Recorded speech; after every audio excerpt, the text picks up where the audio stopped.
Hey everybody, welcome back to the Chandie Speaks podcast. It's your girl Chandie. We are back another week. Today's Tuesday. 10:10 on the clock. It's 10:10 right now in beautiful Sedona, Arizona. Tuesday, April motherfucking 14. Tuesday, April 14th, 2026. So this will be for tomorrow, Wednesday, April 15th, 2026. How are my levels? Like, I feel like I'm yelling at myself a little bit. Like, I don't know if this sounds like perfect, or am I yelling at you guys? You guys have to adjust the volume. Okay, let's get into this podcast. That was a good intro, I think. Not much new shit is going on for me, you guys, because I got back from Costa Rica on the 1st of April, and believe it or not, I still have not unpacked. I live in my van, so it's a very small space. So for me to unpack, it's not just unpacking, I have to do my laundry. I have to clean all these clothes that smell like another country, a beautiful country. And then I have to put everything away. I know it's just two simple things, doing laundry and putting everything away. So if I'm not ready to do that right away, then it creates less space for me in my van, my small dwelling space. So most of my clothes are still in my backpack, my big ass travel bag. I've obviously unpacked my electronics, but like I said, I live in a small space, so I haven't done that. And that's just physically. Spiritually, I think I'm pretty much there with unpacking it. Like I officially have all of my drone videos off. I looked at all my drone footage. I haven't edited any videos, but they're officially off of the drone, and they're actually in the last 2 episodes of my Costa Rica trip that's up on YouTube. By the way, go follow your girl Chandie Speaks on YouTube if you guys want to see those vacation videos that I have. It's like a day-by-day breakdown of what we did. We had a couple days where we didn't do much, so we were out there for 2 whole weeks, and me and my friend from Colorado. There's only 10 episodes, 10 less than 30 minute videos worth of, I think, entertaining or good watching material for YouTube. So go check them out. My drone footage, the best drone footage. I went flying out there 5 times, which is a record low for me. Cause I really wanted to fly more than I did while I was out there, but both of my accommodations, the Airbnb and the Marriott, they were both very close to the airport, so it wouldn't even let me take off.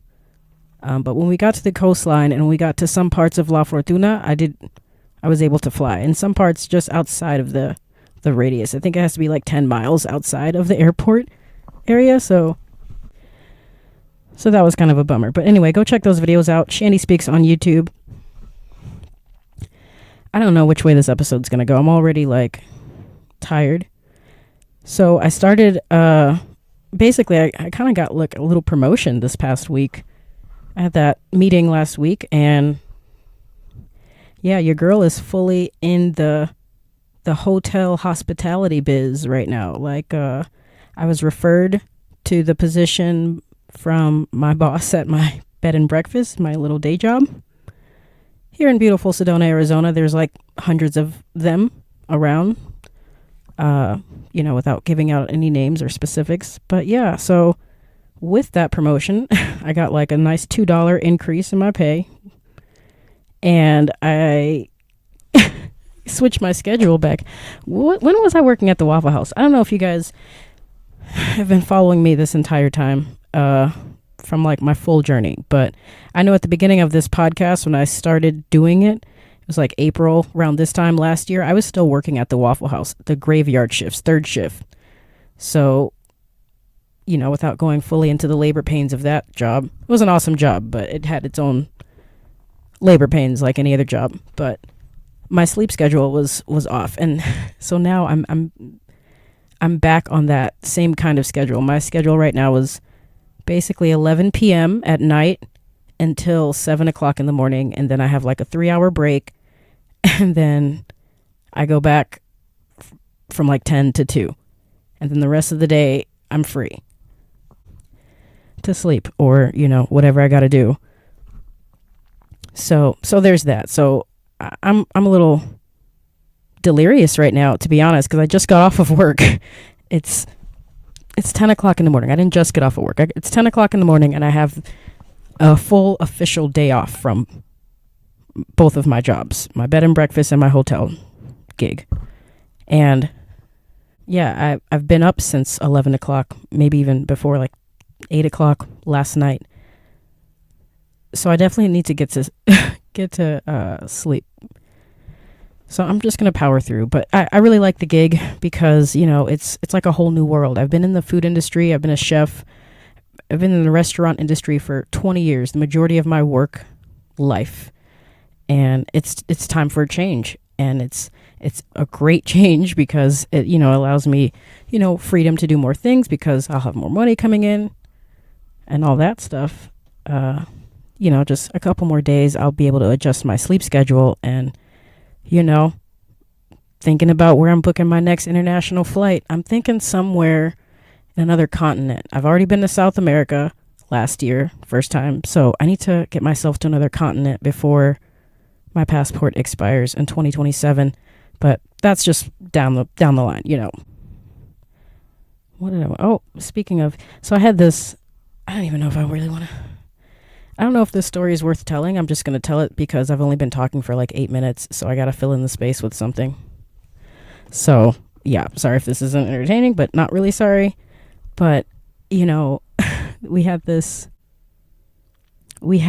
a situation kind of last night in the hotel that I work at in Sedona. Nothing happened. Long story totally short, like everybody's okay, everybody's safe, nothing happened. But I just thought it was like, you know, a decent enough story to try and fill in this space right here. So what had happened was, like, it's my first time working the night audit position at this hotel. And it kind of brings me back to my Waffle House days where just like the energy of the wee hours of the night when shit just starts happening. Doesn't matter what country, what state, like they're like the weirdo hours, you guys know, right? Or not even just weirdos, just like things just happen at weird times of the night, and it seems more weird because it's like in the middle of the night. This was like at 1 o'clock in the morning. Some guy, probably like middle-aged, a little bit older than me, comes in, doesn't identify himself. Like, in all fairness, I probably should have asked him for some kind of identification, because he just comes in and asks how can he find room like 140 something, I forgot the number, but one of the rooms. How can I find this room, the room number? And I just gave him a map of the property and told him how to like get there from the main lobby without thinking, like, who is this guy? I didn't see him check in. He doesn't have a room key. He doesn't have a name for the room. He came in and he asked, "Hey, I'm trying to help this girl find her room." And she says, "It's this number. How can we find it?" So I gave him a map and I showed him how to get there. And then I guess, you know, again, long story short, it turned out this woman was just drunk and couldn't find her own room. She's visiting from out of state, and, you know, the guy was just trying to help her get home safe. You know, I don't know if he was like an Uber driver or if he was just like someone she met at wherever she was drinking at. There's a very popular bar in Sedona. I mean, I'm assuming she didn't drive herself there, so maybe there's a lot of bars around here, so I don't know. So like 10, maybe 20 minutes later, we get a phone call. This is like 2 o'clock in the morning, weird hours of the night. We get a phone call to the front desk from a Michigan number. This number was from Michigan, bro. I saw like 313.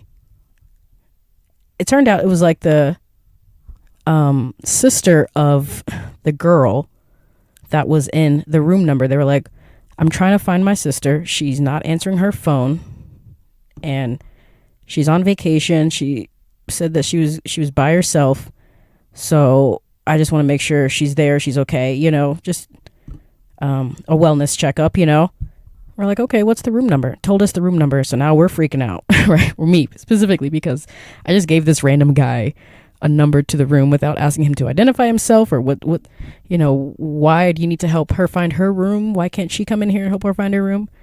So we kind of had to piece it together that she was too drunk, right, to speak for herself or get herself to her room in the middle of the fucking night, right? So we, you know, lock up the lobby and go check on her. We just walk over to her room, go check up on her, and she's fine, right? Her windows were open. She was like just laying in the bed.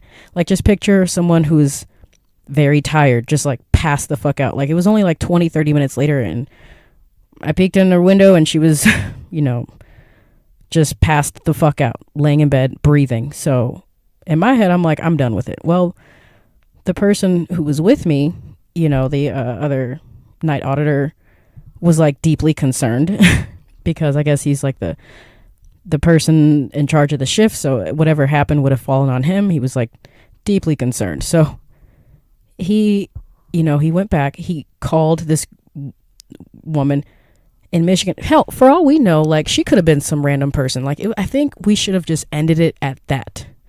You know what I mean? We were giving, I think he wanted to do the right thing. And if they weren't genuine people, like, he could have, you know, just accidentally fucked up this girl's life by just giving out the wrong information to the wrong people. And that's something I'm realizing now that I'm having to consider because I work in a full-blown fucking hotel in the most beautiful place in America, Sedona. And it's a nice high-end hotel, you know, like on the low end, like their lowest rooms are like $400 a night. You know, you got like decent retirees coming there, young kids, young people, you know, 20s, 30s, people with money come through there. So, you know, I'm not expecting too much riffraff, but at the same time, it's like, it's sometimes these rich motherfuckers that be trying to outsmart people. I don't know. So anyway, in my head, I just like, you know, I checked out of the whole situation, but my coworker was like calling the sister back in Michigan and then went to go check on her again and saw that the girl had like switched positions. Like, she's very okay. You know, she's sleeping. She's fine. She's there by herself. You know, there was no one else in there. But her sister's like, well, why does her phone say that she's in Cottonwood? Now, Cottonwood, she has her like location on her phone. Cottonwood's like 20-minute, 30-minute drive in traffic away from Sedona. So I don't know. Like, I think logically, maybe her phone fell out of her hand or her pocket or something while she was like drunk getting a ride from whatever this guy was to her. Right. And now it's in Cottonwood, probably with him. I don't know, right? So her sister's freaking out. So her sister calls her, like, it's this totally just weird situation because now her sister calls her boyfriend. The girl in Sedona has a boyfriend, apparently, that is also in Michigan with her sister. Now, I'm not saying something, but it sounds to me like maybe the boyfriend was cheating on her with her sister in Michigan. Like, why are they both freaking out about not being able to get in contact with this woman who is, they said, was on vacation by herself? Let her do what the fuck she wants to do. If she wants to get sloppy drunk and get a ride home from a stranger, let her do it. If she wants to turn her phone off, her location off, then let her fucking do it. But now her boyfriend's calling. Now we got this Detroit number calling the hotel. Like I said, I'm on the outside of it. I'm just observing because, you know, it's a new kind of situation for me. So the coworker of mine was just like basically playing phone tag. Like every few minutes, the boyfriend and the sister were calling. I'm pretty sure they're banging each other. And like the girlfriend here in Sedona probably went out and, I don't know, had herself a good ass fucking time without you motherfuckers.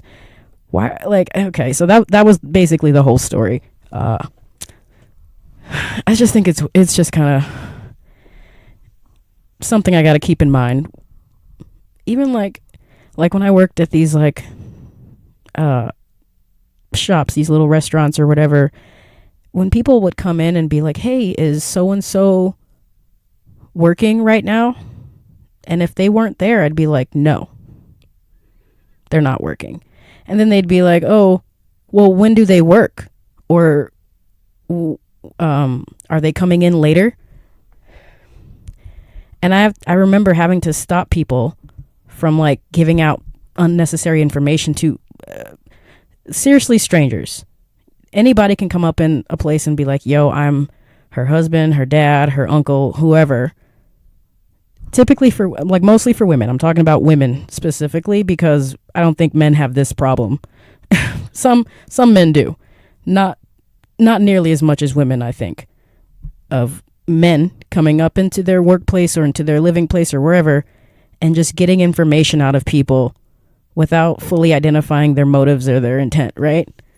And I'd be like, you know, if they ask like, when is she coming in? I'd be like, well, she's not here now. That's the full sentence. You can try back at another time later, but I'm not telling you her schedule. I'm not telling you when she's going to be here. You know. So just a weird situation. I just got to keep that in mind. Okay, what else did I want to talk about? That was a good little story. Not really. I'm kind of excited to get more stories from these overnight shifts at the hotel. If you guys remember my Vanlife diary days on YouTube, I would have some of the funniest, wildest stories from Waffle House working third shift. It was great. It was great content. So that'll be fun, you know. Let's see what else, bro. I'm like sleep deprived right now. I desperately just want to. My bed is looking very attractive. That's all I'm saying. Last week I did a sort of a half and half episode. I recorded half the episode on Tuesday afternoon, and then the second half I recorded Wednesday morning, like ass crack of dawn.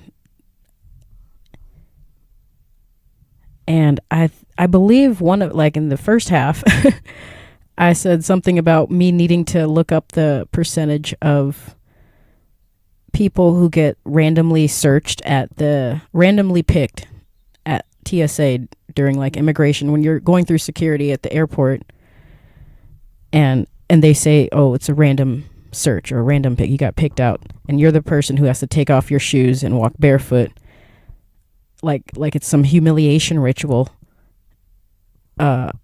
So as it turns out,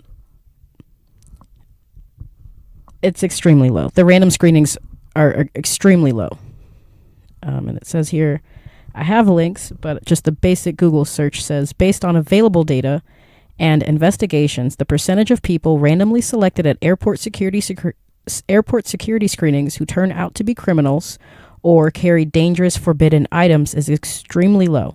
While the exact hit rate of every random search is not publicly tracked by the TSA, studies on screening effectiveness indicate that the overwhelming majority of passengers flagged for secondary random screenings are not criminals. It's an overwhelming majority. Okay, so it's literally, they're just masquerading around. It's, what do they call it? It's like some kind of show. It's like a show they're putting on, and they're full blown trying to humiliate people and try and like give people the illusion of security and safety. I'm gonna go on with this reading.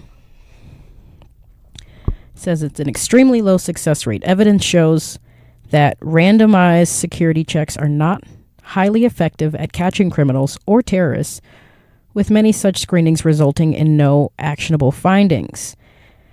A 2015 investigation revealed that undercover agents were able to get mock explosives and prohibited items through airport checkpoints 95% of the time, suggesting the routine screening process, including random checks, often misses dangerous goods. Investigations into random searches by Drug Enforcement Agency, the DEA, agents at airports found they frequently resulted in the seizure of money without any arrests, indicating the passengers were not, in that instance, involved in violent crimes. And it just goes on. It goes more. There's random versus behavior. What is presented as random is sometimes influenced by behavioral detection methods, which have been criticized by the ACLU and in government documents as unscientific and often ineffective at identifying actual threats. So, there's a 1 in 25 frequency. Frequent travelers anecdotally suggest that intensive random secondary screenings happens around 1 in every 25 trips or whenever the SSSS code is triggered, most of which are false alarms. Random screenings serve more as a method of deterrence and a perceived safety measure rather than a direct high-yield method of catching criminals. I'm sure we all knew that, but I'm glad there are some statistical facts, some scientific evidence to back up my little rant. Like, I know for damn sure you knew I was not a threat. I know I'm still on about it. What are you on about? Like, I'm still on about it because I had sandals on. I had no socks. He saw my pretty pedicured fucking toes coming off the fucking plane from Costa Rica, and he was mad, big mad. He's like, take off your shoes, do the hokey pokey, turn yourself around. Fucking get out of here. So, and I'll do it because whatever, I'm gonna still need to travel, so I will do what the fuck you need me to do. I'm still gonna fucking do it. I didn't wear a mask during the entire fucking pandemic, but I was on 4 airplanes in 2020. I went to Pennsylvania, Chicago, and that's the only time I put a fucking mask on was when I was in an international airport because traveling is a priority for me.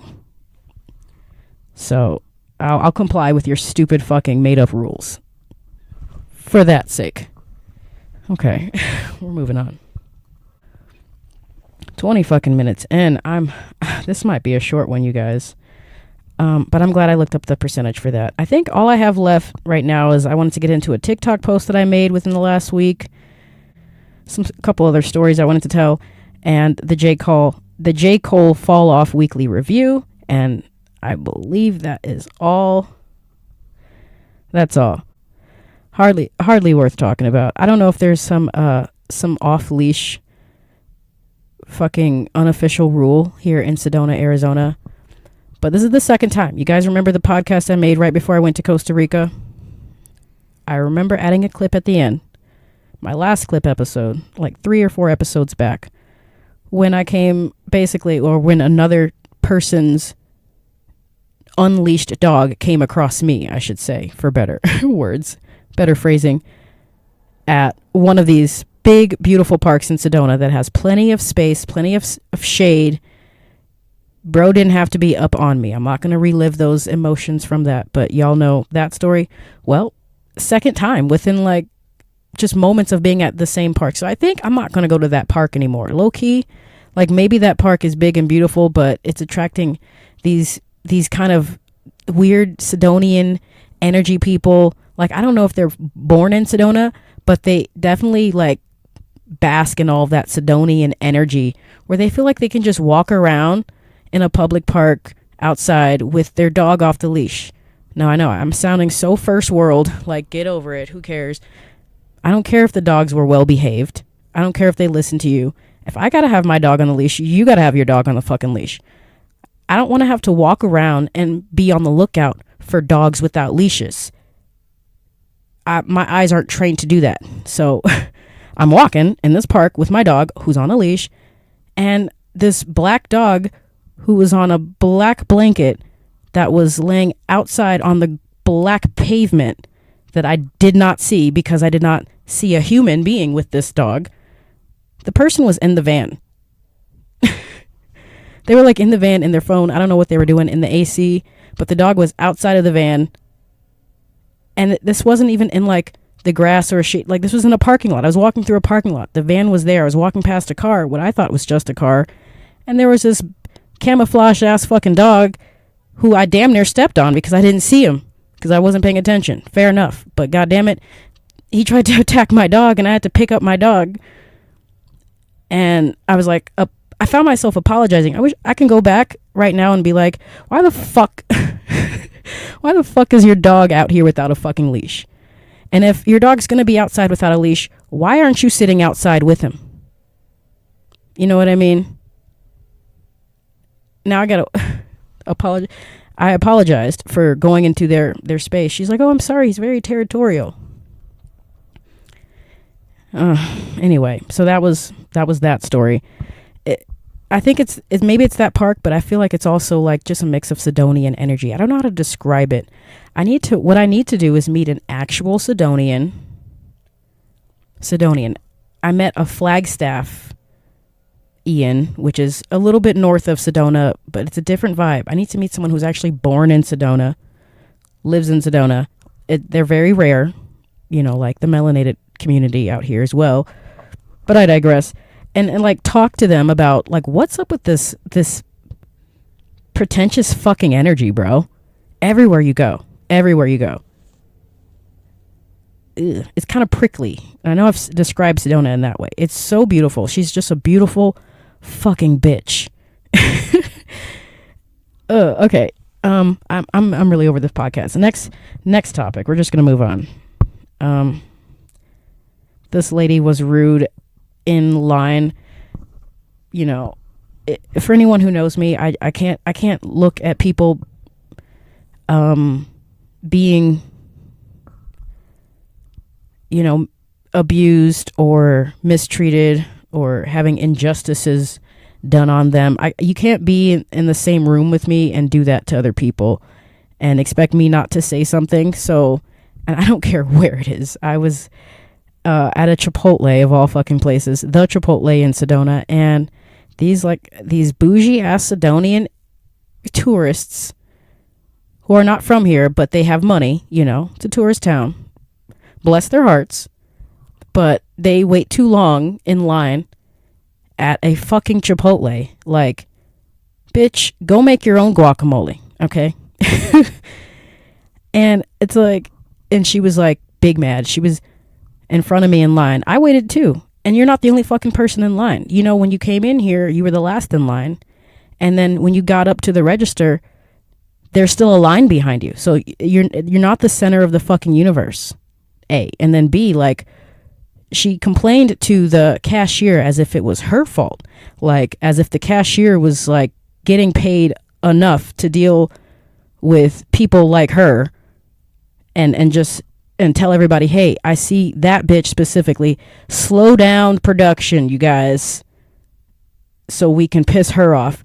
Like, get over yourself. And she said something like, you guys got to do better.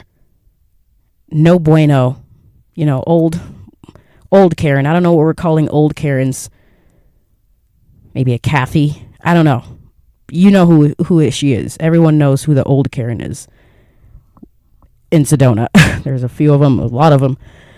And you know what? It was actually a week ago, so I know I didn't like vent about it before, so I'm actually re-feeling those emotions that I felt right now again for the first time. So on that note, I don't really want to get into much more of the story, but I did say something along the lines of like, do you just go around talking to minimum wage employees like that, like everywhere you go? Something along those lines. I can't remember verbatim. And like, it was literally like forgotten about as soon as I got my Chipotle and left. And, that was the end of that. But she sort of like, rolled her eyes and like brushed it off. She didn't say anything back to me. And as she was walking away from me, I was like, God bless you. I hope you sleep well at night. And yeah, that was basically it. Yeah, I really don't like that shit. It doesn't matter how much money you have. I'm on a soapbox. I don't care. Like, just don't be a dick. Don't be truly a terrible person. I think she is. A lot of people around, I'm not saying just around here, just people who are in that tax bracket generally, and that skin pigmentation, hue, generally feel like they can just go around and talk to anybody however way they want, and that the world is just like revolving around them. Bitch, you're in a Chipotle. Okay. And what do you think this poor cashier is really doing to ruin your fucking life? So yeah, and I'm pretty sure if that cashier, or if these were just regular people on the street, if they weren't in uniform, it's like how people act online versus like in real life. Is how they go into these restaurants. Food service, I think, they take a lot of it. Food service is one of the harder industries to work in. I know I've been in it for over 20 years. You need some thick skin because you deal with a lot of the general public, and a lot of the times before a lot of the times they're hungry or hangry before they even get to talk to you. So it's really not you, it's them. And I'm getting too old for it. Personally, I'm getting too old for it. Waffle House is probably going to be like the only exception to the rule if I ever get back into the industry, just because it's just a fun gig. It's just a fun job. But y'all, if she saw me out, she wouldn't talk to me like that. She wouldn't talk to people like that. People, they act differently when they can't put a value on you. They can't put a worth on you just because of what job you're working and shit. Like, oh, that person's cleaning toilets. They don't matter.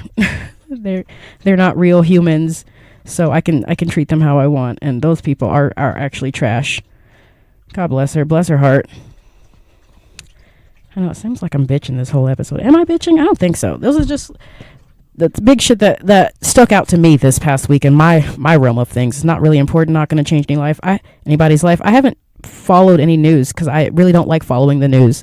So it's not like I'm even here to report on that. It's just, this is just what goes on. And I'm kind of venting, really, in a way. Let me go on to this TikTok post that I made. I only made a couple posts this past week, but this one I made a few days ago. 3 days ago. I made it 3 days ago. 900 views, almost 1,000. But the post I made says, people who only see the good in others have often developed this habit as a coping mechanism to coexist with a toxic parent. Now, when I wrote that, I believe that was actually a fact that I saw, and I just sort of paraphrased it and made it shorter and TikTokable. So I do know that there is legitimate fact to back that up, and I looked it up. Apparently, it's called the trauma response that causes people to only see the good in others is actually called the fawn response.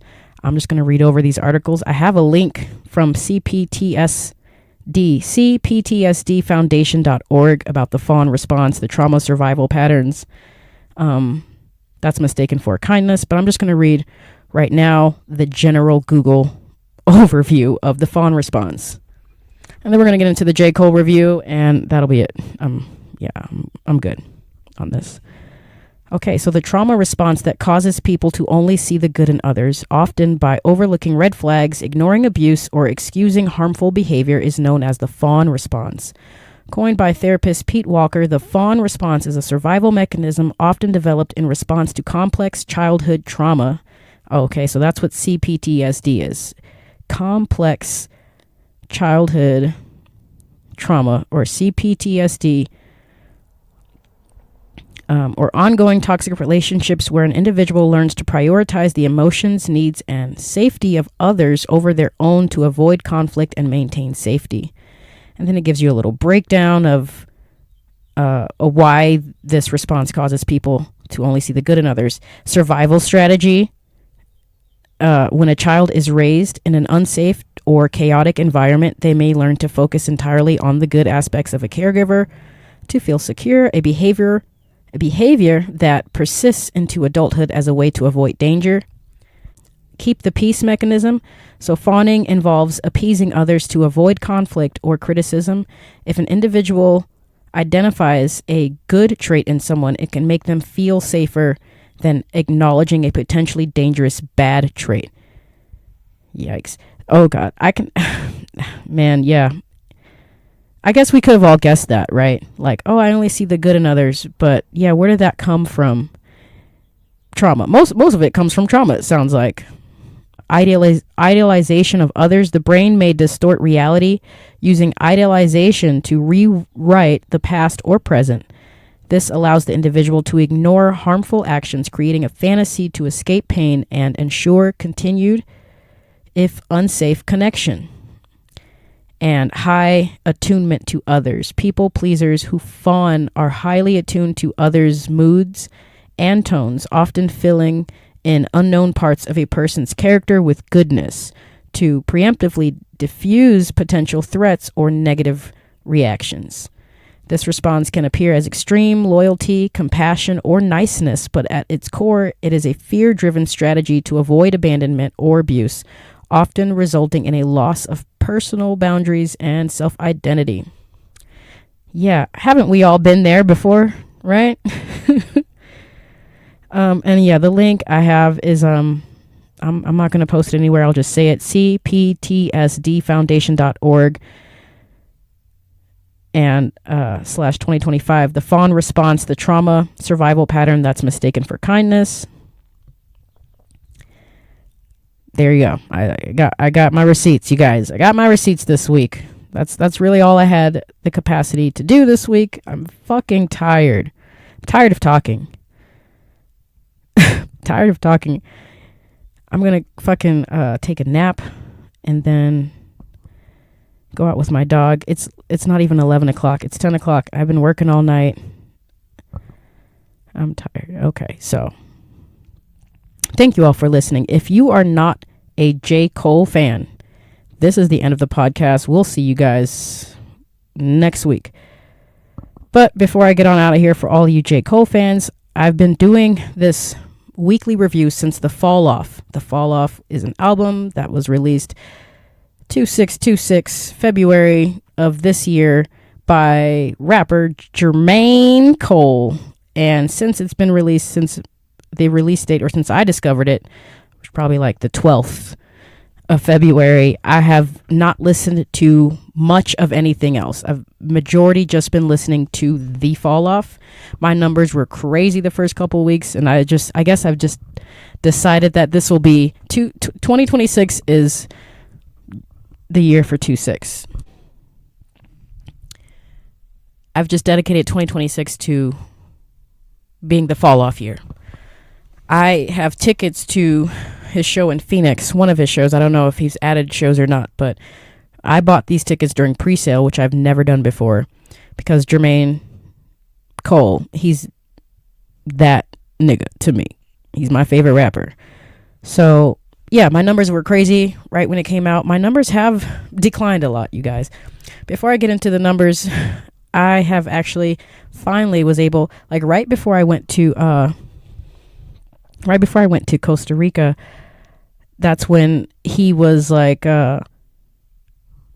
J. Cole was putting out or going out and doing interviews with people. I guess he had decided that he wouldn't do any interviews about the fall off or surrounding the fall off until after like it's been out for a month or sometime. So yeah, mid-March is when I went out to Costa Rica, and that was right when he started to do the interviews. And I was kind of bummed out because I was like J. Cole vibing out, you know, all February, all March, and I had to focus on being in Costa Rica, you know. So I listened to the fall off mostly the entire time out in Costa Rica, but I didn't get a chance to actually have the hours that I wanted to have to watch his interviews. So when I finally got back into town, actually not even too long ago, like a few days ago, I finally got around to starting to watch some of his interviews, and I just love the man. Like, I feel like he's a sincere person. He's a real person. He speaks from experience. He speaks from his soul. He's easy to listen to. I feel like you're talking to your homie, you know? And I've been seeing a lot of memes of people who also have been watching the interviews and noticing how he has these like little sayings that he does throughout his his interviews, and they're fun to watch. And I've noticed that even during this podcast that I've been saying things that are like my little things that I say a lot. Anyway, so those interviews were fun. I watched one with, who was it? Mello. I watched one with Carmelo. I'm pretty sure his name is Carmelo Anthony. I know I'm not a sports fan. I know I'm pretty sure he's a basketball player from the Denver Nuggets. I don't know if he's currently a basketball player, but I remember while I lived in Denver, I remember he being the guy, Carmelo. I'm pretty sure this interview was with that guy, the basketball player from the Denver Nuggets, and some other guy and some other girl. I don't know. But that one, you guys know, it's like almost 2 hours long. I watched that in its entirety. Great interview. And I got a couple more on my watch later list that I'm going to get to whenever I have hours of time to dedicate to it. I just like listening to him talking, man. About his craft, about his music, his journey. It's inspiring. Okay, so what day is it? Today is the 14th. So I'm going to read the numbers from last week and then the numbers from this week. The numbers are in, you guys. So from March 30th to April 5th, this was like a day before I got back into America. I left on the 1st of April, a couple days before I got back to America from Costa Rica. So from March 30th to April 5th, my top 5 songs played on Spotify were all from the Fall Off. They were all from the Fall Off. The numbers obviously are not the highest that they have been since the Fall Off was released. But I guess you guys can pretty much guess that the number 1 song was, again, Bombs in the Ville / Hit the Gas with 74 plays between March 30th and April 5th. The second highest played song was The Let Out at 58 plays. Great fucking song. I'm pretty sure that was my top song this week. Top 3rd song was Only You with Burna Boy with 10 plays. The number 4 song was 2-6 with 10 plays. So tied up with Only You. Only You was probably like my most played song from the Fall Off in Costa Rica. Because it kind of has like a little, I don't know, it gives me like a soft beach vibe, like the guitar playing in the beginning. It's a beautiful song. And my top 5th song between March 30th and April 5th was 39 Intro with 9 plays. Now let's get to the numbers for this week. Obviously my top artist for that week was J. Cole. And the top 5 artists for that week, they were all on the Fall Off. So for this week, we have April 6th through April 12th. My top song was The Let Out. Oh my God, first time at number 1. The Let Out. That was my goodbye song in Costa Rica. Oh my God, I'm going to cry again. I cried to probably like half of the Fall Off. Okay, that's exaggerating. I've cried to probably like 5 or 6 songs on the entire double disc album. And The Let Out, I think, was one of the newer ones, one of the ones who just recently became one that I've cried to. And it was on my way out of Costa Rica. Oh my God. 43 plays between April 6th and April 12th. So this was after I even got back. I played it 43 times that week. Second highest played song was 39 Intro, 23 plays. Great fucking song. And the top 3 song was Only You with Burna Boy with 21 plays. 4th top song for April 6th through April 12th was 2-6 with 21 plays. And the number 5 was Drum and Bass. Drum and Bass was probably like my first song that I actually liked. And I was actually listening to another interview that was guest starring J. Cole. It was by these guys. Man, I probably should have wrote them down because they're entertaining. You know, I didn't listen to the full interview, but I got the gist of most of what they were saying when they were interviewing with J. Cole. But I forgot what the hell they're called. Vegas something. I don't know. But there's these 2 guys who do reviews or reaction videos to predominantly like hip hop music. Okay. Music generally, but they have a wide range of things that they react to. But the Fall Off, J. Cole was recently one of them. And anyway, I said all of that to say, that's something that J. Cole says, that they didn't really care for drum and bass I see what they're saying, where they said it's mostly like, it's technically a great song because, you know, the way that he writes the lyrics and put them together, but it's really a song about nothing. And I get what they were kind of saying, but for some reason, it, like, that's something that I think I like about it. I don't know. I think the fact that it's like, it's mostly a song showcasing his penmanship and his skill at writing and the technicalities he uses in his writing. It's not the song in itself. It's a good song to me. It's my top 5 song of the week with 20 plays. Go listen to The Fall Off. It's been out for a couple months. If you haven't, what are you doing? You're living under a rock. If you're a hip hop fan and you haven't listened to The Fall Off, just go do it. But anyway, I don't get paid to say that. It's just a great album. Thank you all for listening. I'll see you guys next week.